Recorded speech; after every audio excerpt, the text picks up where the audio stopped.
Welcome to It's the Economy. The big news in the economy is what China's finance minister announced on Saturday.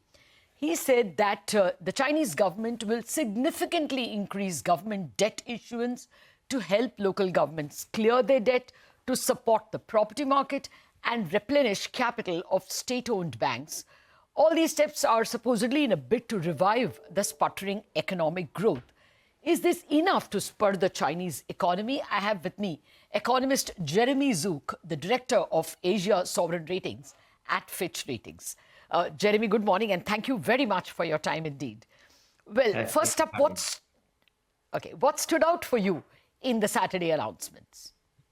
Yeah, so I think if we look at the announcements on Saturday, I think what it represented broadly was quite a firm commitment from the Ministry of Finance that China will use fiscal policy to offset some of the significant headwinds from the ongoing property correction, deflationary risks, as well as weak consumer confidence.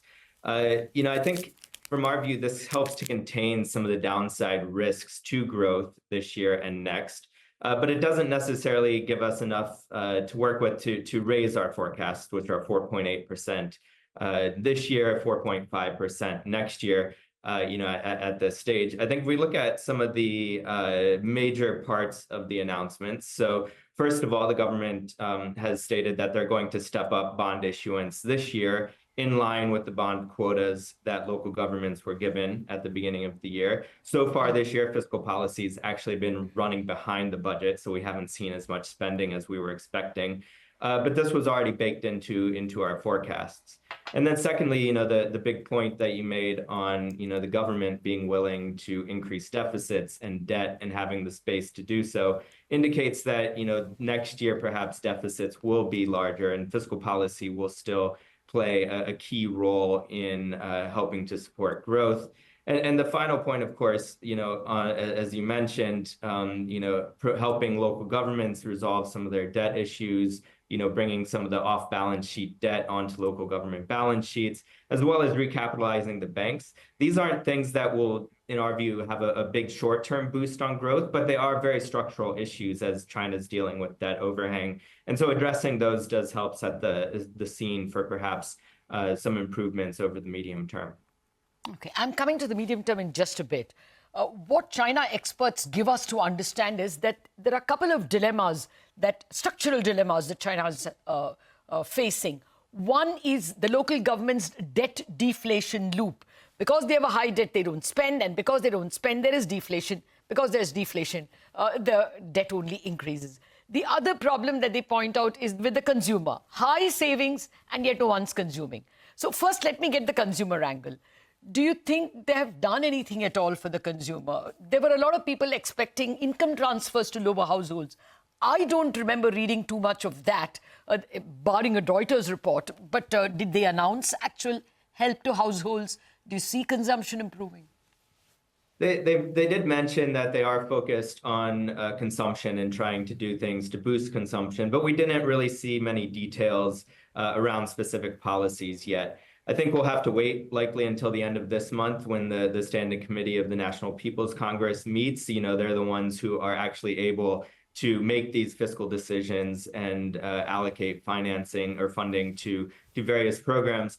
So I think this will be a key thing to continue to watch is, what can the government do on the consumption side? This is really a key challenge and is really due to just underlying confidence issues from consumers. We've seen a very large negative wealth effect from the property correction. Income growth has been relatively subdued and employment prospects are a bit challenging at this stage. So I think, doing enough to kind of address those confidence issues will be quite important to the growth outlook over the next couple of years.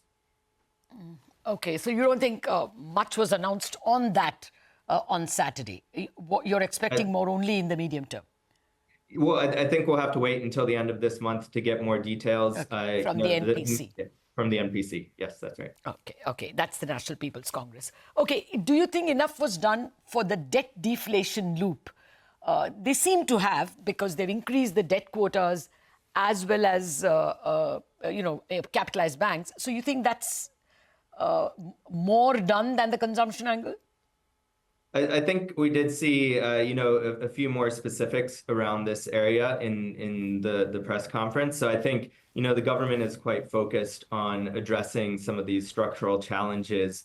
Local governments have quite sizable hidden debt, essentially off balance sheet through local government financing vehicles. And the debt there is quite significant, looking at about 40 to 50 trillion RMB, depending on various estimates. So there's a lot to deal with. And, the announcements that we saw are, a step up compared to some of the debt swaps that we saw last year. But there's still quite a lot to do on this front. So it is helpful, again, in, slowly addressing this challenge. But, the local government debt challenges are quite significant. And so this will, again, be kind of a medium-term prospect that we're looking at. On the bank recap, I think this is helpful. Banks' profitability has been a bit under pressure. I think we'll have to see whether banks can actually step up some of their financing. Again, maybe the demand for loans from consumers and businesses is still a bit subdued. So again, maybe a bit more of a structural challenge that they're trying to address. Okay.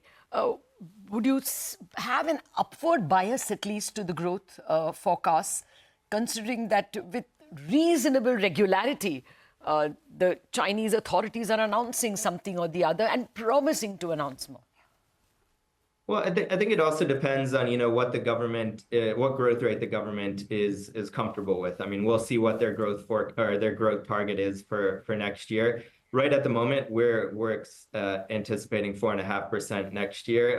This is a number that perhaps the government could be comfortable with. So I think, in terms of fiscal policy, what we've seen so far and kind of, I think what we expect going forward is still that fiscal policy will be somewhat incremental. And I think this was another point of emphasis in the press conference about incremental policy support.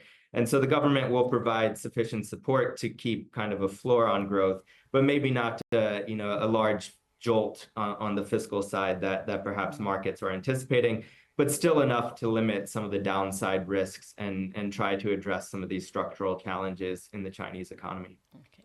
Well, I know it's not your role, but you seem to be telling the markets that you're not expecting it to fall, but you're not sure that there is enough to rise in terms of stock market bits. But I agree, that's not your area. That's not your botheration.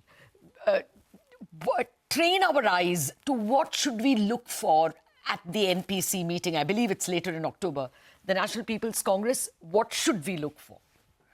Yeah, I think here we can look for details again on the fiscal side. Last year we did see a rise in the fiscal deficit. So in the final quarter of last year, there was an additional bond issuance that the central government did, and that did push up the budget deficit in 2023. So I think we'll have to, the NPC, they're the ones who have the ability to implement some of these fiscal measures. And so they're the ones who will be able to provide, I think, a lot more of the details on the policy support. And kind of the framework that we'll be working with in terms of a focus on property, a focus on investment, a focus on consumption, and how these will all be managed. So I think, that will be quite an important meeting to keep an eye on.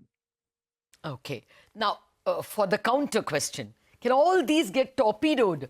Because we hear the latest over the weekend data coming out of the United States is that the Republicans, that is Trump, has his nose ahead. If that was the result on November 5th, then does the whole thing get jeopardized and we may see Chinese growth taking a bigger knock?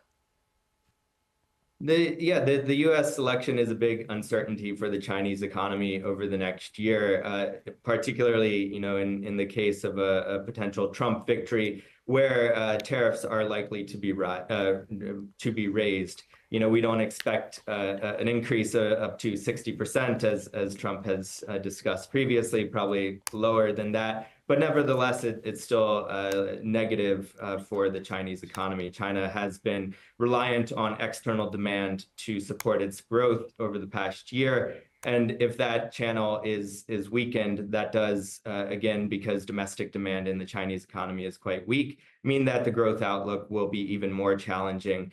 So, I think, in terms of policy responses, if growth headwinds do increase because of the U.S. election, we may see a bit more coming on the fiscal side from the Chinese government as they, hope to address some of those downside risks. Okay, two more questions, Jeremy. One from an India or from a global angle. We've seen this huge disinflationary force that China has been. There was a small hope that as consumption rises because of Chinese fiscal stimulus, perhaps China itself will start consuming more and we could see commodity prices take an upturn. In fact, commodity prices already went up in anticipation. Are we looking at any such a scene, or do you think the disinflation will be more pronounced? Well, if we look at the CPI numbers that also came out over the weekend in China, still point to relatively subdued inflation and persistent deflationary risks. So I think, this will still continue to be a challenge. Domestic demand in China's economy is still subdued and I suppose insufficient relative to the supply side. And so that has led to a lot of downward price pressures domestically. And some of that is being exported. We have seen Chinese exports continue to perform quite well. So yeah, this is a potential challenge for the rest of the world. So I think, looking at, whether this fiscal stimulus will help to turn that domestic demand around in China, I think will be quite important. And there, I think working on the consumption side will be kind of a key focus for the government as well as global governments when they look at this Chinese policy response. Okay, you've partly answered my question. I was going to ask you finally about the consumption angle as well. There is a wealth effect that gets created. The government appears to be supporting the stock markets and appears to be supporting the commodity markets. In spite of high savings, this is an economist's angle, in spite of high savings, Chinese are not spending because the wealth effect has seriously eroded because of losses in the stock market and losses in property investments. Since both are getting boosted, do you think the wealth effect can re-emerge and that kind of discretionary consumption can come? Well, so I think we'll take those two separately. So the property market, I think, probably has the biggest negative wealth effect impact. Chinese households have a large chunk of their savings in the property sector. So the correction that we've seen there over the past several years has had, quite a significant negative wealth effect. Our expectation is that, the decline in the property market will start to ease going forward. But we're not quite at the bottom yet. And so there is still some downside pressure. I think, it's really more about stabilizing the property sector and, giving a bit more confidence to households that we won't see continued further declines in property. It doesn't appear to be a key priority for the government to really reinvigorate the property sector such that it becomes, a key driver of growth anymore. The government's very clear that they want to move away from property. On the stock market side, this, certainly is helpful. We've seen quite a lot of volatility in markets, though. But, households in China don't tend to have a large portion of their savings in equity markets. So there, the wealth effects are perhaps more limited than the negative channels that we've seen through property so far. Okay.